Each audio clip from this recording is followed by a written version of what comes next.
Santana is with us in Tennessee. Hi, Santana. Hi, thank you for taking my call. Sure. We have three small businesses, and they kind of go hand in hand with each other. We have a diesel repair shop.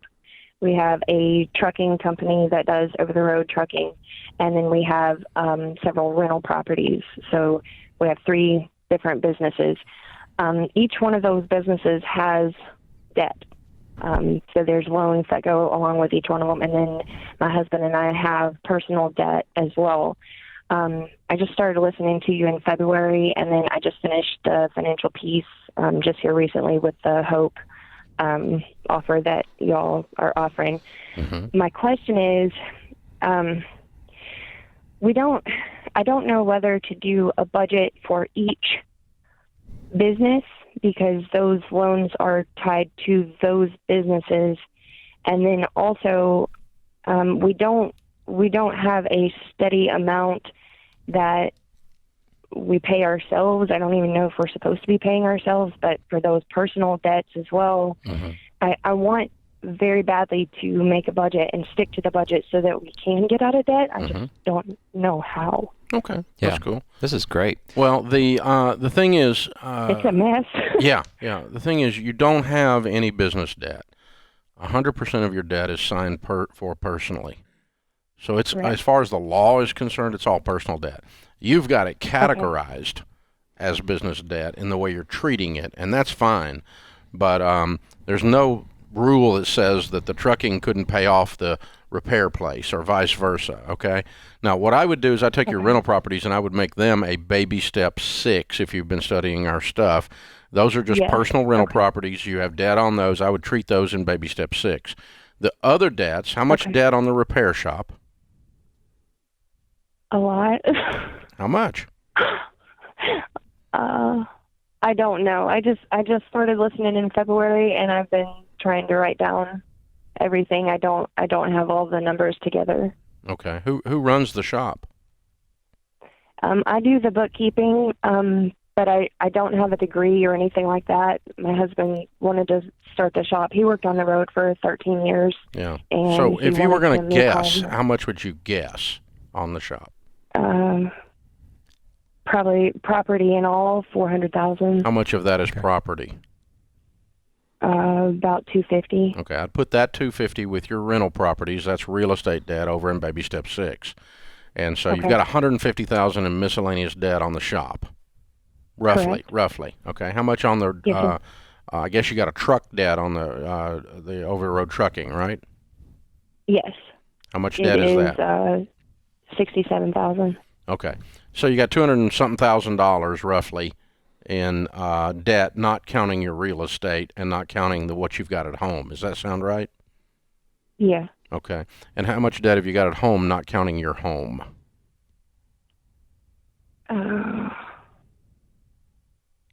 It's probably about $25,000. Mm-hmm. Okay. All right. And what did you pay taxes on? What was your income on your tax return last year? The income was actually a loss. Okay. Then how did you guys pay bills at home if your businesses were a loss and didn't make a profit? I don't know. It came out to be like $4,000 of loss. Loss. What was your revenue on the businesses before you paid your expenses? How much income between all three businesses?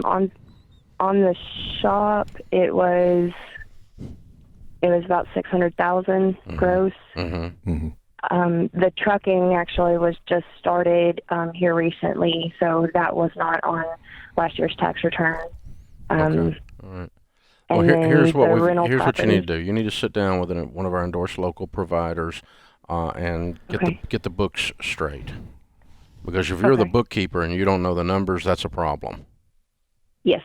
Okay, so we need to be able to take each of these situations and say, okay, the business, even if you combine them all, you look at them as separate departments. We've got the trucking department, we've got the repair shop department, we've got the real estate department.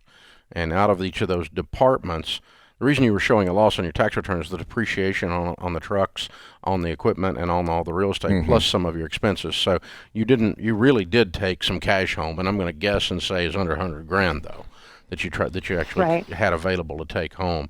But you really need to get straight on what cash these businesses are producing, real cash profit, not counting depreciation. In other words. Okay. In other words, the repair shop runs and it pays its bills. What's left? Okay. And then the trucking business runs and pays its bills. What's left? You may find that you want to close the trucking business and run the repair shop. You may find that if it's not profitable, you need to do that, because you need to concentrate on where the money is coming from, and then make that money. Then you can start to run. Once you've got a good set of books, then you can start to determine what is reasonable to try to take home to pay my bills at home, and to begin to pay off that $25,000. But you got $200-something thousand to pay on these other two things. There's plenty of money to throw that direction at the business. Well, and there's a lot of money coming in. One of the nuances in business is you don't want to sell everything just to get out of debt if selling the thing causes your business to shut down, because that's your source of revenue. So Dave's exactly right. You want to get real numbers so that you know what you're working with. Then you want to work on getting your profit margins up. Okay, so if you operated at a loss, we don't want to stay there. We want to get your margins up.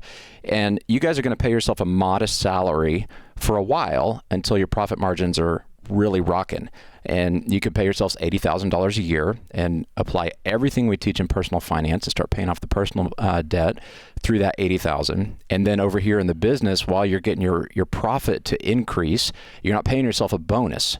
You start paying off the debt, you get the healthy margins, and then you can pay yourself the $80,000 plus a bonus based on the profit. And that's where your gravy can come from as a business owner later down the road. Yeah, here's what I want you to be looking for. I want you to be looking for what in the shop is most profitable, and try to grow that area of business. What has the best margins? And because over the years of coaching, Santana, I don't think this is the case with the numbers you're giving me. I don't believe so. But I have run into people who, if they paid themselves rent on the shop, because you own the building, enough to cover the mortgage, or what market rent was if you were just to be a renter, that the shop actually ends up not being profitable, meaning the only thing that's profitable is a piece of real estate. I've run into that situation. I don't think that's the numbers in your case, though. I think you're running too much top line, unless you're just mismanaging your expenses to no end, to not have good profit coming to the bottom. On $600K, I'm going to guess and say you're probably making $100. But minus depreciation could get you down to a $4,000 loss, because you got a truck to depreciate that you bought. Well, you bought that this year, so that wasn't in there. But but your point is revenue's coming in, so something's working in there. Yeah. And you just need to maximize that thing that's working. Well, as long as you're not, bringing in $600 and spending $700 to do it. So you need to cut expenses, or maybe raise your prices a little bit and get that margin up. That's the thing. Find the sweet spots in the business, and then let's work on growing that area of the business. Or every time that type of business rolls in the front door, then you're smiling because you know it's got good margin. And it's a way you can serve your customers well, obviously. So that's what I'd check on. That's what I would do.